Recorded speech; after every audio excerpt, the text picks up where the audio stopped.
učitelju kad moli i liječi i izabire apostole. Izlaziš, povlačiš se, Gospodine, uspinješ se na goru da razmijeniš svoje želje s Ocem, da podijeliš svoj unutarnji svijet s njime, da mu povjeriš misli i čustva duše svoje. I cijelu noć tako ne spavaš, moliš se, toliko ti je važno. Kao što ćeš na Maslinskoj gori moliti prije nego što naša divljačka četa dođe na te s mačevima i toljagama, a ni ne znaju tko si.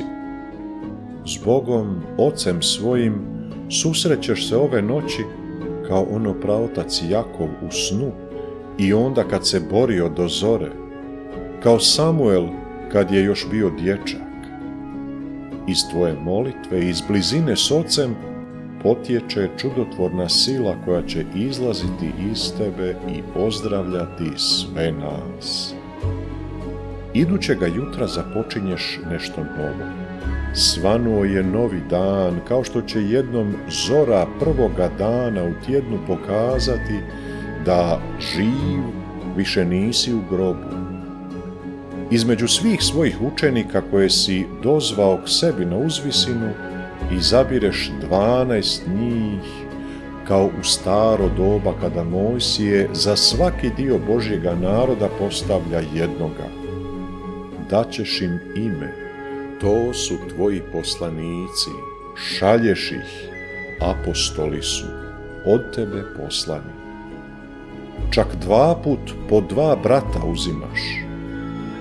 2 su Šimuna, prvome daješ novo ime, a drugoga već zovu revnim zelotom. 2 su s imenom istaknutoga tvojega plemena Juda, koje poziva na hvalu Božju.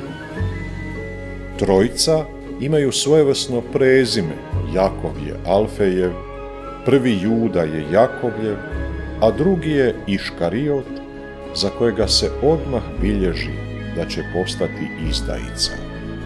Nije to ona lijepa riječ koja znači i predanje, nego je baš upozorenje na pronevjeru, izdaju koju čini prodana duša. 12 su s tobom kad, sišavši skore na ravnici, u dolini zauzimaš mjesto.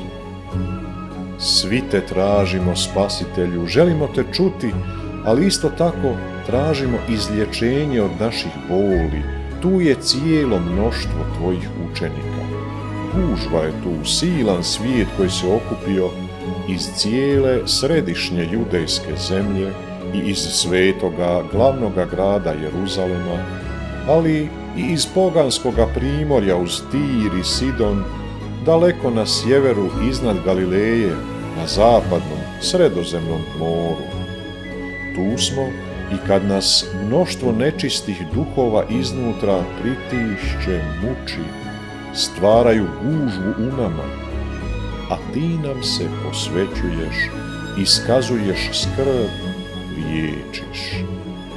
I ja te želim dodirnuti, dotaknuti i primiti tvoju ruku, držati te kao Marija Magdalena na Uskrs, jer božanska moć zrači iz tvojega srca koje je jedno s Ocem.